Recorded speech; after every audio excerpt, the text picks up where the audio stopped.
दोस्तों नमस्कार।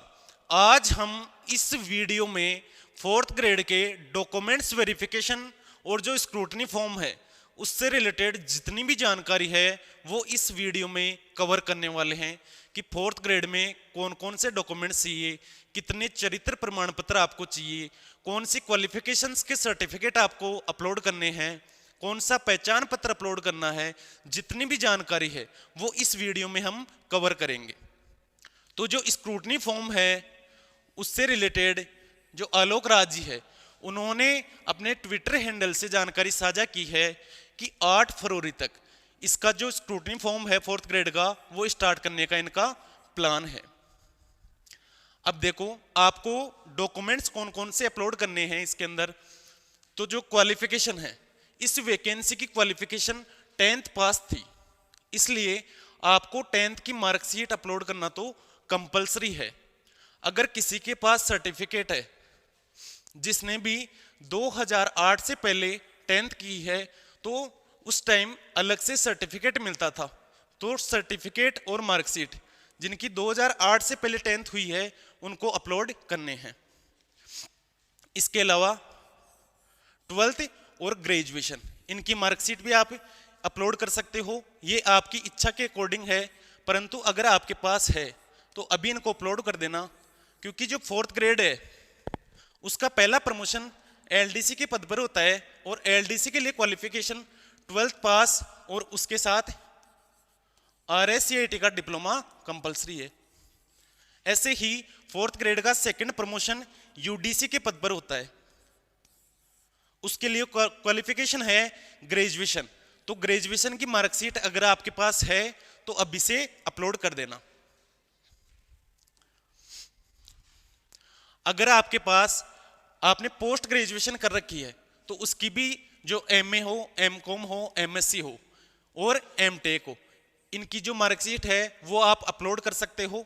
और RSCIT का डिप्लोमा, अगर आपके पास RSCIT का डिप्लोमा है तो उसको भी अभी अपलोड कर देना, क्योंकि LDC के पद पर जब आपको प्रमोशन होगा तो उसके लिए RSCIT कंपलसरी है और बाद में डॉक्यूमेंट्स अपलोड करने में भी आपके ज़्यादा प्रॉब्लम आएगी। तो इसीलिए आपके प्रमोशन में दिक्कत आगे ना आए, इसके लिए आप RSCIT का डिप्लोमा अगर आपने कर रखा है तो वो अभी अपलोड कर देना।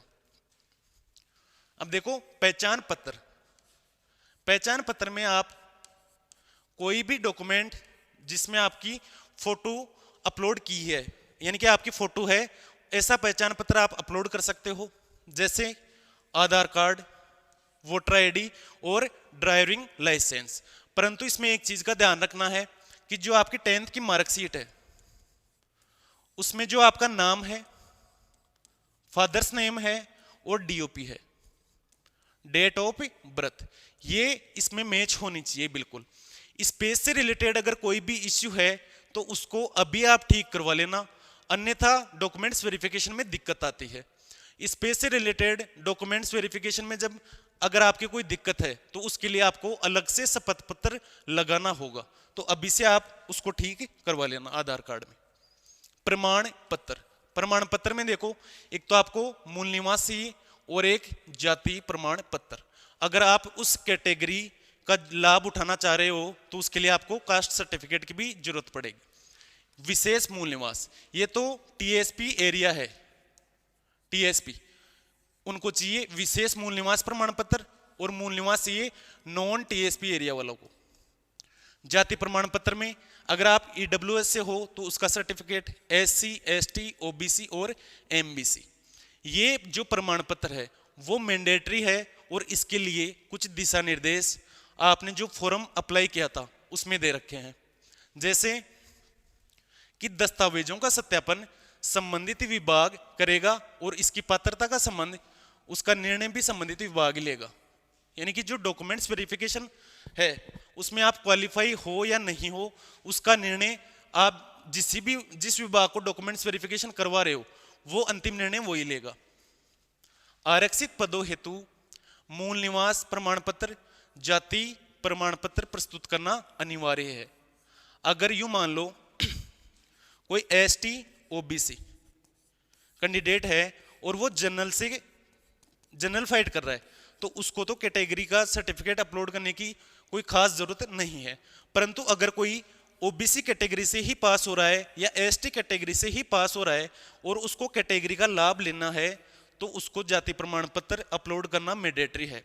और जाति प्रमाण पत्र के लिए आपको क्या दिशा निर्देश है कि अनुसूचित जाति, अनुसूचित जनजाति, अन्य पिछड़ा वर्ग, अति पिछड़ा वर्ग और आर्थिक रूप से कमजोर वर्ग का लाभ तभी देय होगा जबकि आवेदक का उक्त प्रमाण पत्र इस भर्ती के लिए आवेदन करने की अंतिम तिथि तक इसके पूर्व में सक्षम प्राधिकारी द्वारा जारी किया गया होगा। यानी कि आपने जब 4th ग्रेड का फॉर्म अप्लाई किया था उस टाइम अगर आपका ओबीसी, एसटी, ईडब्ल्यूएस और एमबीसी का सर्टिफिकेट पहले का है तो आप इन कैटेगरियों का फायदा ले सकते हो। जो भी सर्टिफिकेट है वो आवेदन करने की तिथि का पहले का होना चाहिए।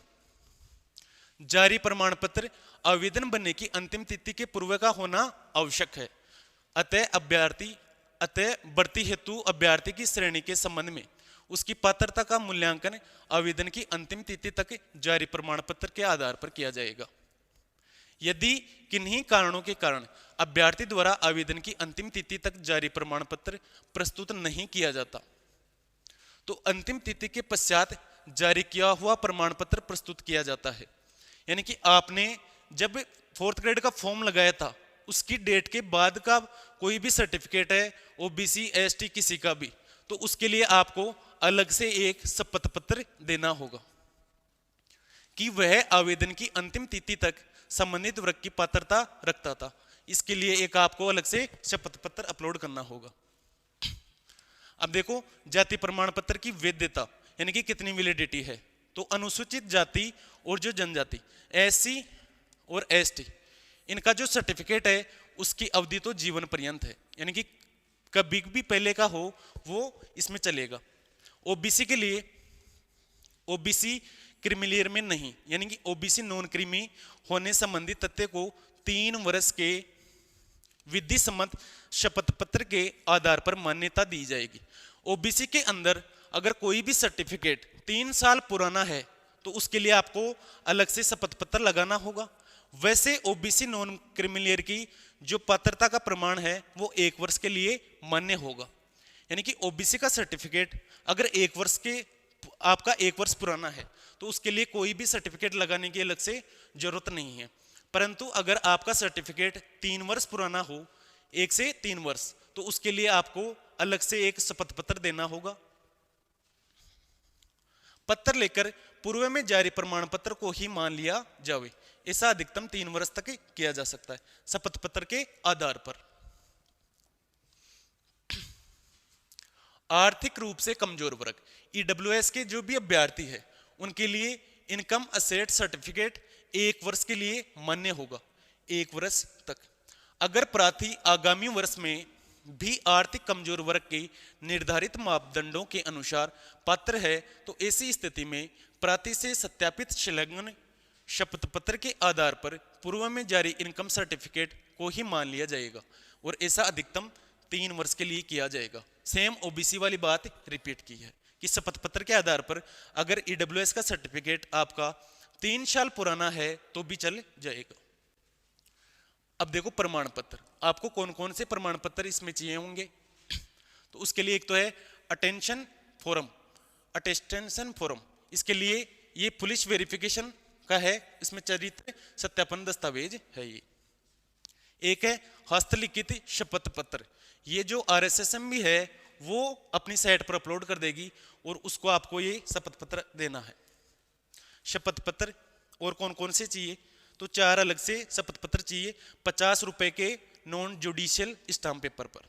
इसमें एक तो ये रहेगा दहेज का कि मैंने अगर कोई पुरुष जिसकी शादी नहीं हुई है तो वो तो इसमें लगाएगा कि मैं दहेज नहीं लूंगा, और जिसकी शादी हो गई वो बोलेगा कि मैंने दहेज नहीं लिया। अविवाहित है तो उसके लिए आपको अलग से सर्टिफिकेट चाहिए, और विवाहित है तो उसका भी आपके पास सर्टिफिकेट होना चाहिए कि मैं आज की दिनांक तक अविवाहित हूं, और विवाहित है तो उसका सर्टिफिकेट होना चाहिए।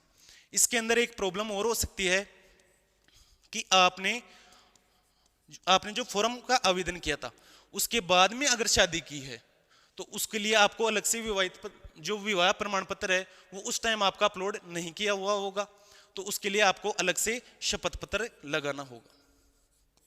शपथ पत्र, संतान से रिलेटेड शपथ पत्र और धूम्रपान से रिलेटेड शपथ पत्र आपको लगाना होगा।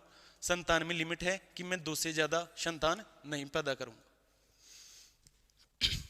चरित्र प्रमाण पत्र, तो आपको कितने चरित्र प्रमाण पत्र चाहिए? इसके लिए आपको चाहिए 3 चरित्र प्रमाण पत्र। इसमें 2 तो आपको कोई भी जो गजेटेड ऑफिसर है उनके द्वारा जारी की हुई चरित्र प्रमाण पत्र होनी चाहिए, वो आपके इस चरित्र प्रमाण पत्र में आपका बिहेवियर लिख देंगे कि ये गुड है।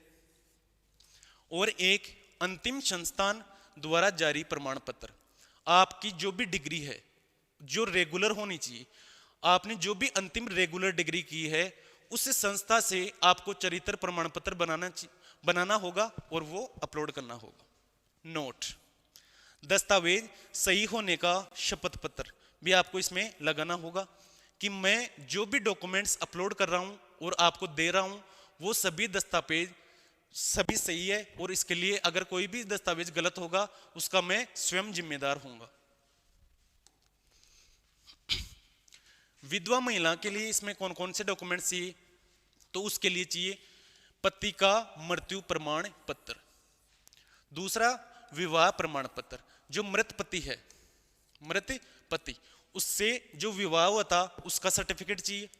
पुनर्विवाह नहीं किए जाने का शपथ पत्र कि मैंने अभी तक विवाह नहीं किया, और यह कब तक? आवेदन की अंतिम तिथि तक।